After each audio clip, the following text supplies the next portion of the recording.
In the 19 years I've been alive, protests haven't been a huge thing in the United States. When you learn about them in school, they're usually about the civil rights movement.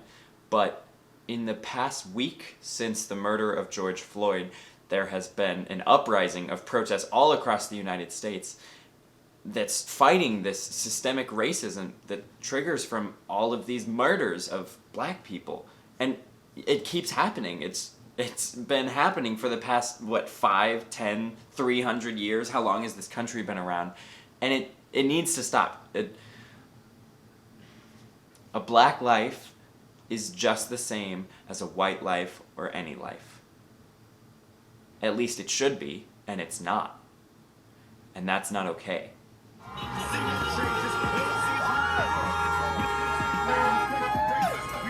So I'm 19 years old, and I voted once. I voted in a local election, and I plan to keep on voting because I find that's my civic duty, just as a citizen of this country.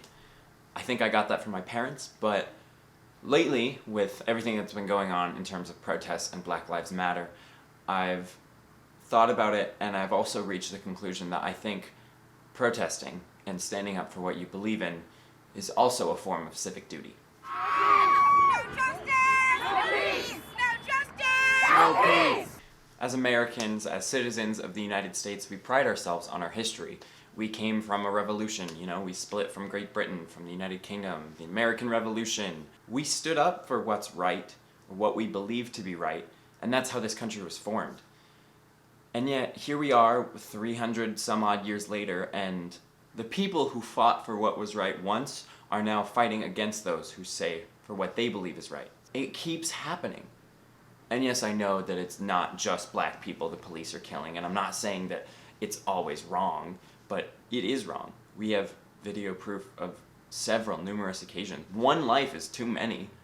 Why this many? It's not okay. That was my mindset going into yesterday, going to that protest. But I was still scared.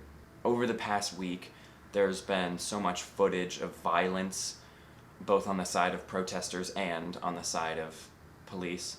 Although, to be fair, I don't think it's really fair to say violence has been on the side of protesters.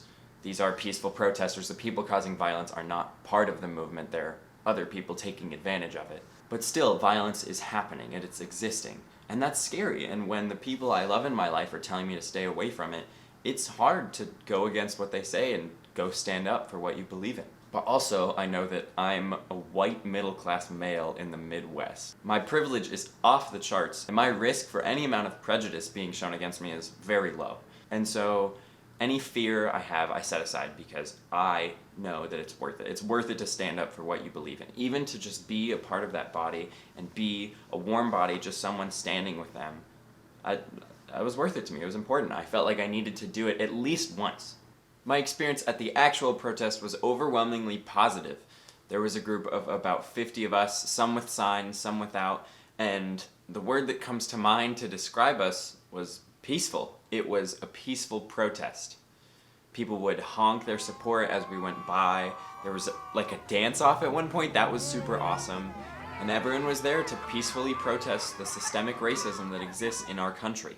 And speaking of systemic racism, I think it's honestly a bit irrational to deny that it exists at this point. I saw a tweet that said something along the lines of, when else in human history have there been this many protests about one issue? The only other times I can think of are the civil rights movement.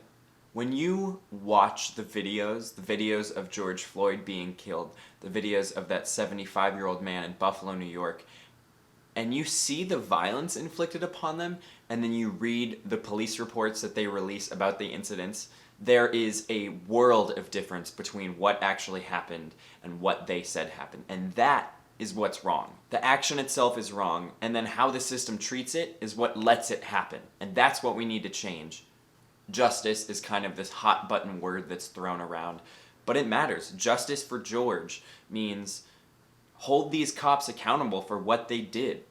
Don't treat a black man's life differently than anyone else's, differently than a civilian's or a police officer's. Black lives matter.